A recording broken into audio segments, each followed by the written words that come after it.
This will get you to eat your greens. What if you add some of that amazing leafy greenness to a pasta dish? I mean, this looks phenomenal, what you've created. It's pasta with kale and white beans. Yes. Well, it's hearty, comfort food, but healthy.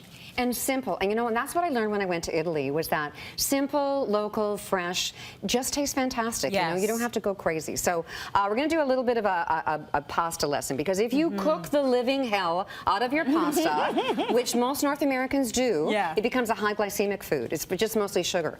But if you cook it al dente like the Italians do, which is but it's more than you'd ever even know. Like it's like not even, it's not crunchy, but it's like certainly not mushy. Okay. Then it's a low glycemic, and so that's a good thing. And that's what you want. You do, and it also feeds your good bacteria in your bowels. So it's all good for you, but you got to do it right. So we're going to pretend this is a rolling boil. Okay? Yes, I see it happening. It's rolling, rolling, and look at this massive pot for this amount of pasta. Okay, don't you be cooking it in a little tiny pot and jamming it around, or I will come to your house and yell at you personally. Why not? Because what happens is that the starch gets all concentrated and it doesn't cook right, and it's actually science. Okay, so rolling boil.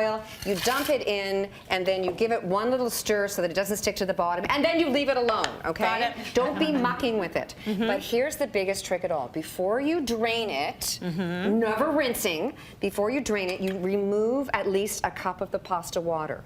Okay. And that's going to add to your sauce, and that's an Italian trick. Okay. It's a very good trick. Yes. It makes it for a good sauce. It's called saucy. They always say it's not saucy enough. So this is the trick. You use the pasta water, okay? Oh, lovely. And you're going to undercook it when you put it into a dish like this, because if you overcook it, then you're cooking it again when you put it back in. So this is even less than al dente? Even less than al dente. Okay. All right. Yeah.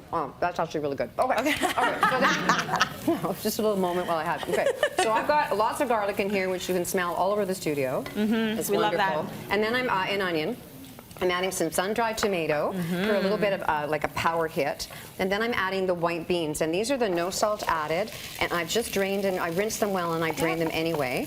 And you want to get that all kind of coated up and kind of start popping. I think you can hear that.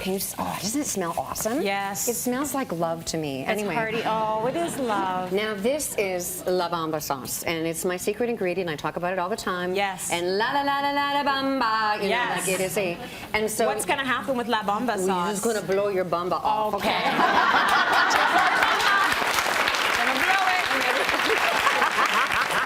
So in the recipe, I say 3 to 4 tablespoons, but like that's 4 because it's for me, okay? And what's in it? Oh, it's really spicy. It's like red peppers and eggplant. It's like it's actually an antipasto, like a spread. It's like a condiment in Italy. Like they're all in Italy going, what is she doing? That's insane, right? But I like it because it adds a big hit of flavor. Okay, good. Okay, and now here's the big trick.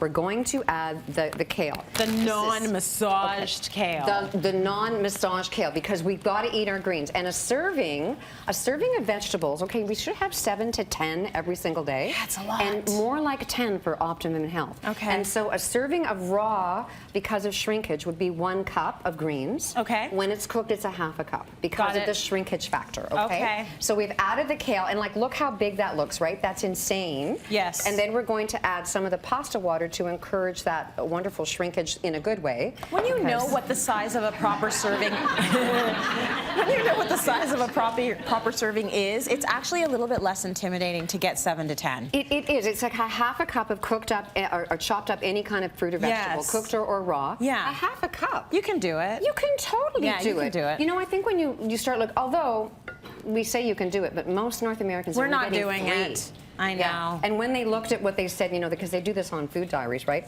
They go, yeah, I had 3 servings. It turned out that they had French fries and a pickle and a tomato. French fries were the vegetable? With the lettuce and the tomato was on a burger. No. Like that is like, what? That's not a serving. Come on. That does not count. So that's going to sort of shrink down eventually, and then we're going to add. Now this is my homemade pesto that I freeze it and then I thawed it out. This is out of my garden, and this has got cashews, and it's amazing. But you can buy pesto if you want, and then you're going to put about 3 tablespoons in. You're going to stir that all up. It's going to shrink down. You add the cooked pasta. It's going to look like this. But the big one is in Italy, they always top dress with a really good extra virgin olive oil. Yes. And you're going to get your nice omega, your wonderful heart healthy fats in there, and dinner's ready. Gorgeous. So you say that looks like love, and it does. But I'll tell you what really looks like love. Scrolling through your Instagram and seeing that picture of you and Andrew, your son, It just made me weepy. The most beautiful shot of you and Andrew, and the fact that you were a single mom with him for years, and it was just your little family of 2. Yeah. And now he's grown into this beautiful young man because you've been such an incredible mom. Thank so it's you. just beautiful. Check out her Instagram. It's at Mairlyn Smith. If you just want to be inspired with goodness, the food and the family, the whole 9. I am so proud of, you know, being a parent is the hardest thing I've ever done. And I've done a lot of hard stuff. You have. But you know It's what? not easy. You ride it through and you get so happy that, you know, he's 28 and then you go, off you go, like, you know. And he's a good so boy. hard. He's a good boy. Good job, Mairlyn.